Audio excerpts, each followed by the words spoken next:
Hey guys, welcome to my channel. मैं doctor Priyanka Yadav आज आपसे बात करने वाली हूँ एक इमोशनल जर्नी यानी कि सेकंड इनफर्टिलिटी के बारे में। ऑलरेडी एक चाइल्ड है, दूसरा प्लान कर रहे हैं। अब इस बार तो आपको ऐसा लगता होगा कि भाई क्या ज़रूरत है, कोई भी 1 महीने ट्राई किया प्रेगनेंसी रह जाएगी क्योंकि आगे एक बच्चा ऑलरेडी है। लेकिन जी नहीं, ऐसा नहीं होगा।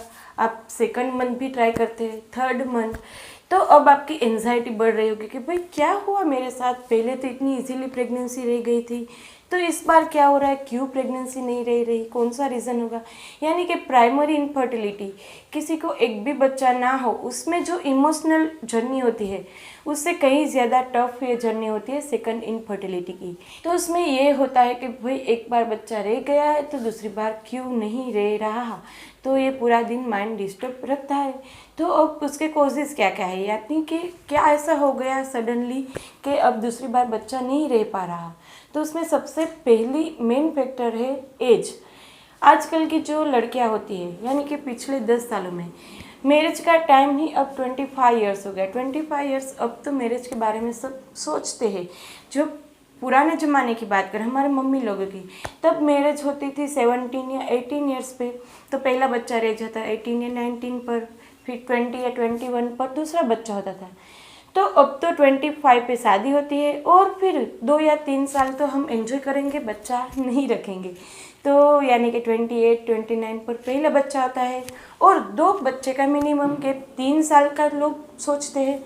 तो फिर दूसरा बच्चा प्लानिंग करने की एज आजकल की लाइफ में हो गई है 31 प्लस। तो उसकी वजह से क्या होता है, जो ओवरी होती है वहाँ पर भी अपना एक लिमिटेशन होता है यार। यानी कि उसकी जो फॉलिकल्स होते हैं, जो एग होते हैं, उसको क्वांटिटी और क्वालिटी दोनों बिगड़ जाती है। तो फिर यही एज फैक्टर मेल में भी काम करता है। उसमें भी जैसे ही एज प्रोग्रेस होती है वैसे जो स्पर्म क्वालिटी होती है, जो स्पर्म प्रोडक्शन होता है, वो धीरे धीरे कम हो जाता है। तो एज फैक्टर वहाँ पर भी इतना ही रिलेवेंट है जितना फीमेल में है।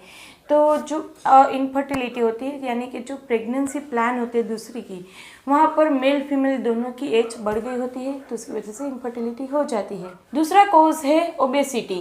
एज पर टाइम जो मैरिड लोग होते हैं वो अपना इतना ख्याल नहीं रखते अपनी फिजिक्स का, तो फिर थोड़ी सी ओबेसिटी आ जाती है। तो ओबेसिटी की वजह से भी जो ओरियन फंक्शन है वो डिस्टर्ब हो जाएगा, हार्मोनल इम्बैलेंस हो जाएगा, तो ओव्यूलेशन टाइम पे नहीं होगा, और ओव्यूलेशन नहीं होगा तो प्रेगनेंसी भी नहीं होगी। तो दूसरा फैक्टर है ओबेसिटी।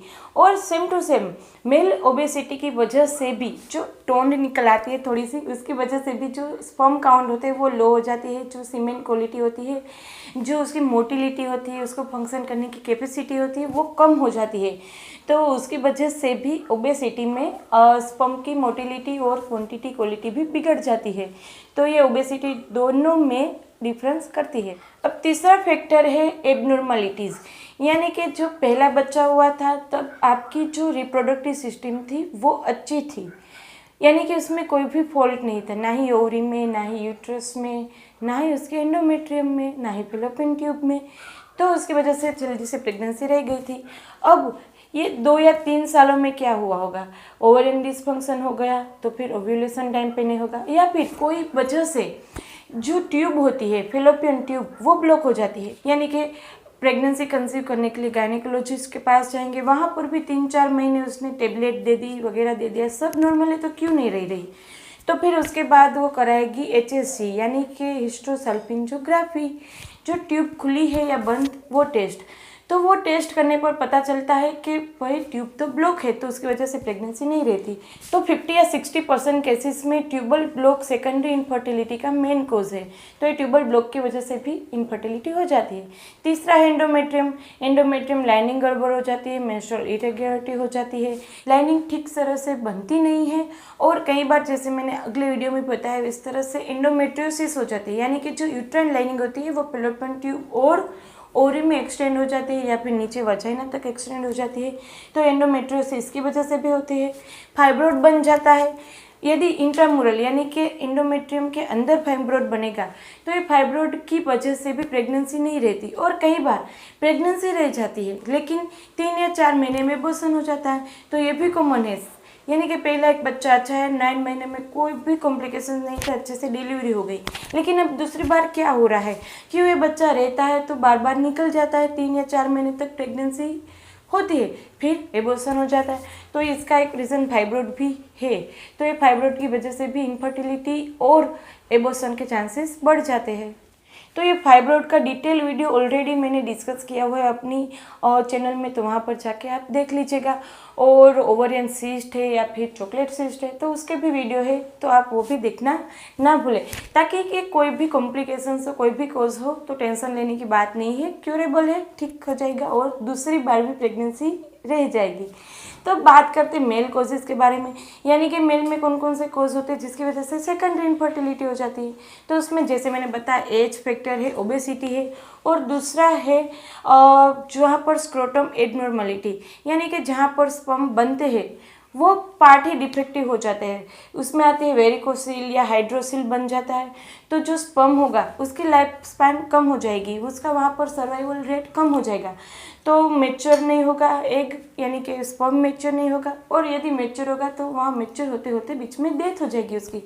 तो ये हाइड्रोसिल वेरिकोसिल की वजह से भी प्रॉब्लम हो जाती है।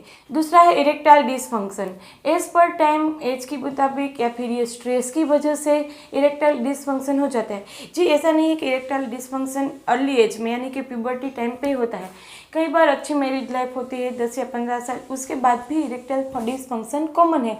तो इरेक्टाइल डिसफंक्शन की वजह से भी सेकेंडरी इनफर्टिलिटी हो जाती है। और स्पर्म ट्रांसपोर्ट में भी कई बार दिक्कत हो जाती है, बीच में कोई एबनॉर्मलिटी हो जाती है तो उसकी वजह से भी हो जाती है। और हाँ, एक मेन प्रॉब्लम है टोबैको च्यूइंग या फिर स्मोकिंग या फिर अल्कोहल एडिक्शन। जैसे जैसे एज बढ़ती है, फैमिली बढ़ती है, वैसे वैसे मेल पर थोड़ी सी फाइनेंशियल प्रेशर आ जाता है। तो फाइनेंशियल प्रेशर से या फिर जो वर्क प्रेशर है उसको कोप अप करने के लिए एडिक्शन बढ़ती जाती है, चाहे वो टोबैको फॉर्म में हो या अल्कोहल फॉर्म में हो या फिर मेगा सिटी हो तो ड्रग्स फॉर्म में हो। तो ये सारी जो हैबिट्स होती है, जो अल्कोहल ड्रिंकिंग या फिर टोबैको, उसकी वजह से जो स्पर्म काउंट है वो कम हो जाता है, वो लो हो जाता है। पहले जो प्रेगनेंसी रहती है, जब पहले बच्चा करने की एज होती है तब स्पर्म काउंट अच्छे होंगे 100+ अब मिलियंस के, उससे भी ज़्यादा। लेकिन दूसरी बार अब प्रेगनेंसी प्लान कर रहे नहीं रह रहा, सीमेन एनालिसिस कराएंगे तो 10 मिलियन या फिर 20 मिलियन ऐसे भी काउंट हो जाते हैं। और उसमें भी डिफेक्टिव स्पर्म बहुत ज़्यादा होंगे, यानी कि 10 मिलियन है तो उसमें प्रेगनेंसी रह जाएगी, लेकिन उसमें 10 मिलियन में से डिफेक्टिव स्पर्म बहुत ज़्यादा होंगे। किसी के हेड नहीं होंगे, किसी की टेल नहीं होगी, किसी की बॉडी नहीं होगी, या फिर मोटिलिटी अच्छी नहीं होगी। तो ये एडिक्शन की वजह से स्पर्म की मोटिलिटी और स्पर्म की क्वालिटी भी डिफेक्ट हो जाती है, तो उसकी वजह से सेकंड इनफर्टिलिटी हो जाती है।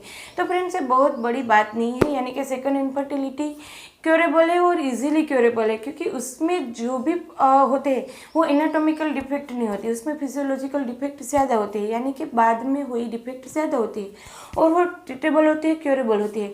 तो उसमें कोई भी टेंशन ना ले, और अपनी इमोशनल जर्नी है वो थोड़े से कूल डाउन कीजिए, यानी कितना टेंशन लेने की ज़रूरत नहीं, इस बार भी अच्छे से प्रेगनेंसी रह जाएगी। और उसके सारे के सारे जो मैंने बताया है उसकी ट्रीटमेंट मेरे चैनल में दूसरे वीडियो में अवेलेबल है, तो आप वहाँ पर जाके अपने जो भी कोर्स है उसकी ट्रीटमेंट लीजिए और अपने गायनेक को कंसल्ट कर लीजिए, सोनोग्राफी कर लीजिए, सब ब्लड रिपोर्ट कर लीजिए। और कई बार तो ऐसा होता है ब्लड रिपोर्ट करवाते हैं तो सिर्फ और सिर्फ विटामिन डेफिशिएंसी होती है, तो ये विटामिन डेफिशिएंसी ठीक करने पर, यानी कि B12 D उसका इंजेक्शन ले लिया, थोड़े से मल्टीविटामिन्स ले लिए तो भी प्रेगनेंसी रह जाती है। तो ये विटामिन डिफेक्ट अच्छी करने पर, विटामिनोसिस ट्रीट करने पर प्रेगनेंसी रह जाएगी।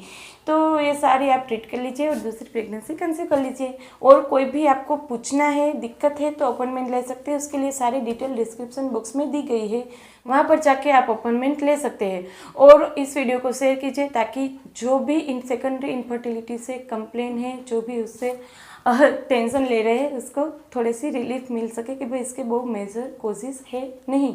और हाँ, इस वीडियो को लाइक कीजिए, जितना आ सके उतना शेयर कीजिए, और मुझे इंस्टा पे फॉलो कर दीजिए क्योंकि अगले लाइव सेशंस तो इंस्टा पे होने वाले हैं। अपने जो भी कोर्स है या अपनी कोई भी प्रॉब्लम है उसको कमेंट बॉक्स में मुझे लिख भेजिए। और हाँ फ्रेंड्स, यदि पहली बार इस चैनल पर आए, पहली बार मेरा वीडियो देख रहे हैं तो सब्सक्राइब कर लीजिए, क्योंकि यहाँ पर ऑलरेडी इनफर्टिलिटी के बहुत सारे टॉपिक्स हैं और बहुत सारे टॉपिक्स आने वाले हैं, मैं आगे भी डिस्कस करने वाली हूँ। तो आपको ये सारे टॉपिक्स के लिए नोटिफिकेशन मिलती रहे उसके लिए आप पास वाला बेल आइकॉन प्रेस कर दो, तो सब्सक्राइब कर दो और उसके बिना ये वीडियो लीव मत कीजिएगा। फिर मिलेंगे नए वीडियोस के साथ, नए इन्फॉर्मेशंस के साथ। तब तक के लिए stay healthy, stay happy, bye.